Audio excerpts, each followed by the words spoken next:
Bonjour et bienvenue dans Next Gen Manufacturing Nexus. Aujourd'hui, on s'attaque à un sujet absolument central, le temps de cycle.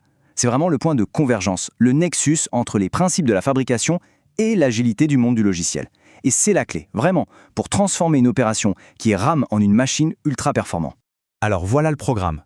On va commencer par prendre conscience du vrai coût de l'attente. Ensuite, on va décortiquer ensemble ce qu'est vraiment le temps de cycle. Puis, on passera à l'action. Un cadre pour aller plus vite, les outils qui fonctionnent, et pour finir, on verra l'incroyable effet boule de neige que tout ça peut avoir. Allez, on attaque la première partie. Parce qu'un temps de cycle trop long, ce n'est pas juste un chiffre dans un tableau de bord. Non, c'est bien plus que ça. C'est le symptôme de problèmes bien plus profonds, un vrai frein invisible qui plombe la performance sans qu'on s'en rende forcément compte.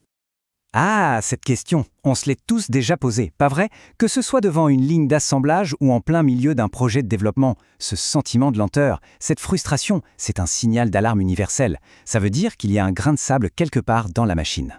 Et dans cet univers de la production, chaque seconde est précieuse. Cette image le montre bien, cette intensité. Chaque petit retard, chaque temps mort a un impact immédiat.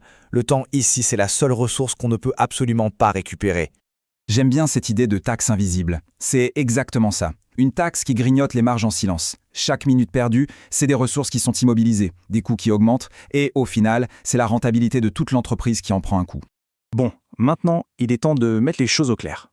Pour régler un problème, il faut d'abord bien le comprendre. Alors, qu'est-ce que c'est exactement le temps de cycle? Et tout aussi important, qu'est-ce que ce n'est pas? Voilà la définition pure et simple. C'est le chrono qui se lance au moment précis où le travail commence vraiment et qui s'arrête quand la tâche est bel et bien terminée. C'est la mesure du temps de production actif, que ce soit pour fabriquer une pièce ou pour coder une fonctionnalité. Alors là, attention, c'est un point crucial. Il ne faut surtout pas confondre les deux. Le temps de cycle, c'est notre chrono interne. Il mesure notre efficacité une fois qu'on est au travail. Le délai de livraison, ou lead time, lui, il se place du point de vue du client. Il démarre dès la commande et il inclut tout, même les temps d'attente. Et la clé, elle est là. Pour réduire le délai de livraison, il faut d'abord maîtriser son temps de cycle. Et pour le mesurer, la formule de base dans l'industrie est toute simple. On prend le temps de production net, c'est-à-dire le temps où on travaille réellement, et on le divise par le nombre d'unités qu'on a produites. Ça a l'air simple comme ça, mais c'est un outil super puissant pour évaluer l'efficacité et avoir un point de départ clair pour s'améliorer. Et les coupables, eh bien, ce sont souvent les mêmes, qu'on soit dans une usine ou une équipe de développement. Trop de choses commencées en même temps, un cahier des charges qui change tout le temps, des processus de validation interminables, ce sont toutes ces petites frictions qui, mises bout à bout, créent des retards monstrueux. Ok, le diagnostic est posé. Maintenant, on passe aux solutions. Et l'idée, ce n'est pas de travailler plus dur, mais de travailler plus intelligemment. Voici un cadre qui fusionne justement le meilleur des deux mondes, la fabrication et le logiciel. C'est une feuille de route en 4 étapes très logiques. 1. On mesure pour comprendre. 2. On simplifie, on enlève tout le gras.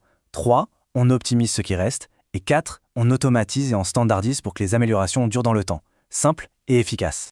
Le principe est simple, on ne peut pas améliorer ce qu'on ne mesure pas. La première chose à faire, c'est donc de rendre le processus visible, de le mettre sur papier. En cartographiant chaque étape, on peut voir de manière presque chirurgicale où le temps se perd vraiment.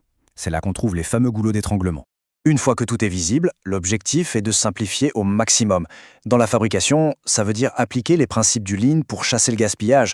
Côté logiciel, on peut utiliser des techniques comme SPIDR pour découper les gros problèmes en petits morceaux plus faciles à gérer.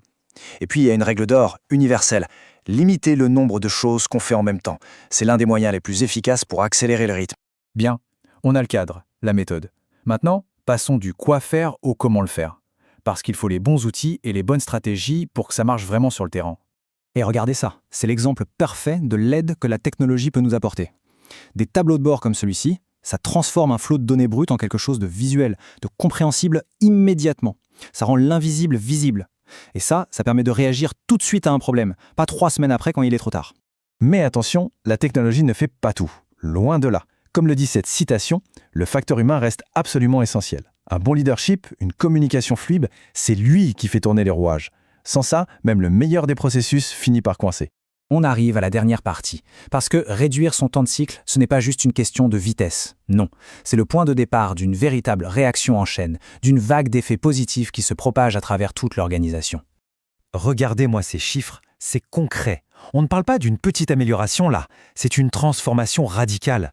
Passer de 64 commandes en attente à une seule, en à peine 3 mois. C'est la preuve par l'exemple de l'impact colossal que la maîtrise du temps de cycle peut avoir. Et ce n'est pas un cas isolé. Regardez cet autre exemple.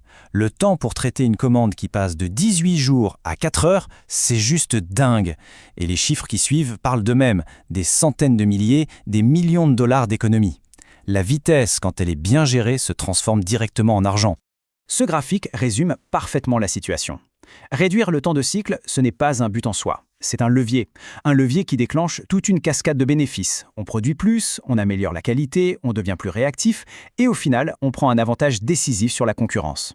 S'il y a une chose à retenir, c'est celle-ci. Le temps de cycle, c'est bien plus qu'un indicateur. C'est un miroir. C'est le reflet de la santé de vos processus, de votre communication, bref, de votre culture d'entreprise. Il ne ment jamais. Et on va se quitter sur cette question.